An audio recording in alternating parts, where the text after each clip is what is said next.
4 ოქტომბერს საქართველოში ესთეტიკური მედიცინის საერთაშორისო ასოციაციის ორგანიზებით პირველად ესთეტიკური მედიცინის კონფერენცია გაიმართა. ღონისძიებაზე ქვეყნის პროფესიონალი სპეციალისტები და მედიცინის საერთაშორისო ექსპერტები გაერთიანდნენ, რომლებმაც ერთის მხრივ ახალ შექმნილი ასოციაციის მიზნებსა და სტრატეგიაზე ისაუბრეს, ხოლო მეორეს მხრივ დარგის განვითარებისათვის აქტუალური საკითხები განიხილეს.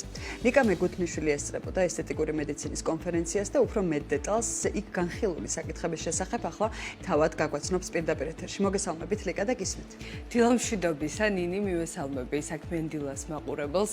ესე იგი, ესთეტიკური მედიცინის შესახებ ცნობადობის ამაღლება, პაციენტთა და ასევე პროფესიონალთა უფლებების დაცვა, დარგში სანდო ინფორმაციების გაცვლა. სწორედ ეს არის ესთეტიკური მედიცინის საერთაშორისო ასოციაციის მიზანი, რომელიც საქართველოში სულ ახლახან დაფუძნდა და პრინციპში ღონისძიების ერთ-ერთი მთავარი მიზანიც ამ ასოციაციის მისი დანიშნულებისა და ასევე სამოქმედო სტრატეგიის ფართო აუდიტორიისთვის გაცნობა იყო. ღონისძიებას 250-ზე მეტი როგორც ესთეტიკური მედიცინის, პლასტიკური ქირურგიის, დერმატოლოგიისა თუ სტომატოლოგიის მიმართულებით მომუშავე სპეციალისტები, ასევე მომიჯნავე სამედიცინო დარგების წარმომადგენლებიც ესწრებოდნენ. მთელი დღის განმავლობაში მათ შესაძლებლობა ჰქონდათ ემსჯელათ იმ აქტუალურ საკითხებზე, რაც დღეს ამ ინდუსტრიაშია და ასევე გამოწვევების გადალახვისა და განვითარების სამომავლო სტრატეგიის შესახებაც ესაუბრათ. ძალიან მნიშვნელოვანი იყო დღევანდელი ღონისძიება იმის გათვალისწინებით, რომ დარგში არსებული ყველა სპეციალისტის თავმოყრა მოხდა და მოვისმინეთ მათი შეფასებები, დარგში არსებული პრობლემები, მიზნები, რისი გაუმჯობესება გსურს და ასევე ყველაზე მნიშვნელოვანი სახელმწიფოს მხრიდან, ანუ როგორ უნდა მოხდეს რეგულაციის საკითხები, იმისათვის რომ ყველას უფლება იყოს დაცული. პირველი ღონისძიება მაინც გაცნობითი ხასიათის არის, ადამიანები საქმის კურსში შევიდნენ თუ რას მოემსახურება გაია, გარკვევით იქნა ნათქვამი, რომ ეს არის არაკომერციული ორგანიზაცია, რაც მთავარია, მიზნები არის როგორც ვთქვით, ამ დარგის გაჯანსაღება და იმ სპეციალისტებთან მუშაობა, ვინცაც მეტი გამოცდილება აქვს კონკრეტულ სფეროში, რათა სხვასაც გამოადგეს ეს გამოცდილება. მსგავსი ტიპის ასოციაცია, ასე ვთქვათ, მანამდე არ გქონია და ამ ტიპის ასოციაცია შესაძლებლობას მოგცემს იმას, რომ პლასტიკური ქირურგები და ესთეტიკური მედიცინის სხვა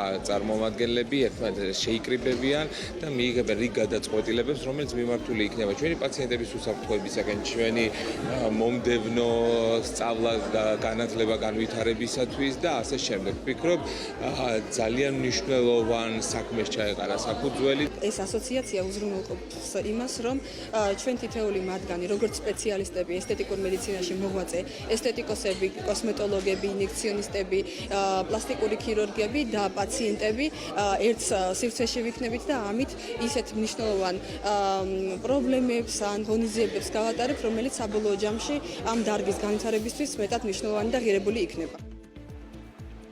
როგორც სფეროს წარმომადგენლები აღნიშნავენ, საქართველოში ესთეტიკური მედიცინის დარგმა ბოლო პერიოდში განვითარების განსაკუთრებით სწრაფი ტემპი აკრიფა, მკვეთრად გაიზარდა როგორც პაციენტთა, ასევე იმ პირთა რაოდენობა, რომლებსაც ამ სფეროში სპეციალისტებად თავის დამკვიდრება სურთ, როგორც დარგის პროფესიონალები განმარტავენ, ამ მიმართულებით მნიშვნელოვანი პრობლემაა არალეგალური სერტიფიკატების გაცემა, რომელიც არასამედიცინო განათლებისა და კვალიფიკაციის არ მქონე ადამიანებს სფეროში დასაქმების შესაძლებლობა აძლევს. როგორც გაია საბჭოს წევრები განმარტავენ, პაციენტების უსაფრთხოების დასაცავად სხვადასხვა ჯანსაღი რეგულაციის შემუშავებასა და ჯანდაცვის სამინისტროსთან თანამშრომლობით მათი ახსრულების მექანიზმებზე იმუშავებენ.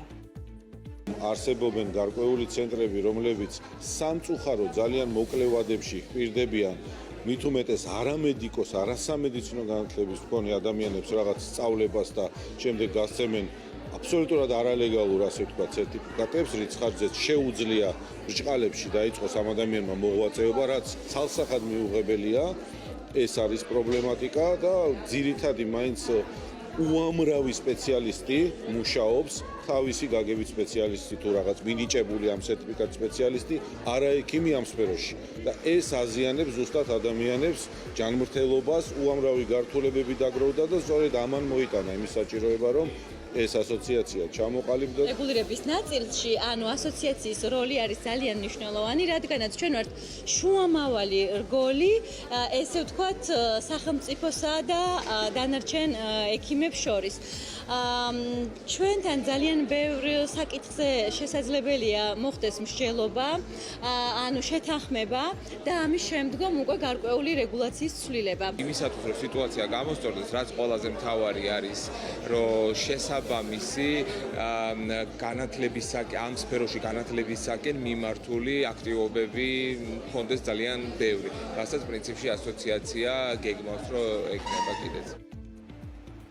საქართველოს ესთეტიკური მედიცინის საერთაშორისო ასოციაციამ ოპერირება მიმდინარე წლიდან დაიწყო და ამ დროისთვის ესთეტიკური მედიცინისა და სხვა მომიჯნავე დარგების 500-მდე წარმომადგენელს აერთიანებს, როგორც მისი დამფუძნებლები განმარტავენ გაიას მიზანი, როგორც პაციენტების, ისე სპეციალისტების უფლებების დაცვა, მაქსიმალურად უსაფრთხო გარემოს შექმნა, სფეროს გაჯანსაღება და მისი განვითარების სრულიად ახალ სიმაღლეზე აყვანა არის მისაღწევადაც ქმედითი ნაბიჯების გადადგმას, მათ შორის მსგავსი ტიპის ღონისძიებების აქტიურად გამართვას აანონსებენ.